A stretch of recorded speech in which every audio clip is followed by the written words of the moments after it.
avec le magazine Réponse à tout santé. Beaucoup d'hommes se plaignent d'avoir un petit pénis, ou en tout cas se plaignent de la taille de leur sexe.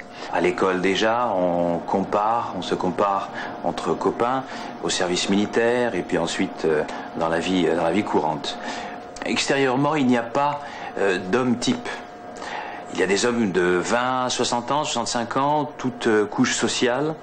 Ce sont, je dirais, des hommes qui ne se sentent pas bien dans leur slip et qui ont envie de changer quelque part. Alors il y a deux catégories de patients que j'ai rencontrés.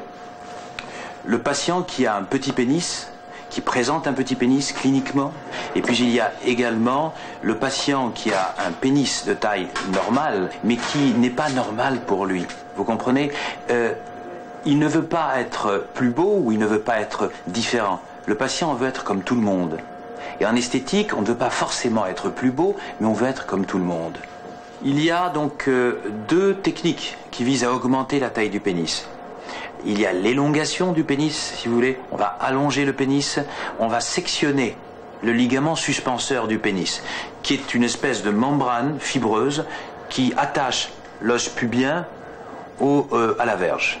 En désinsérant cette verge de l'os pubien, nous avons en quelque sorte un détachement de la verge qui va se rallonger. Nous pouvons gagner avec cette technique 2, 3 cm, 4 cm.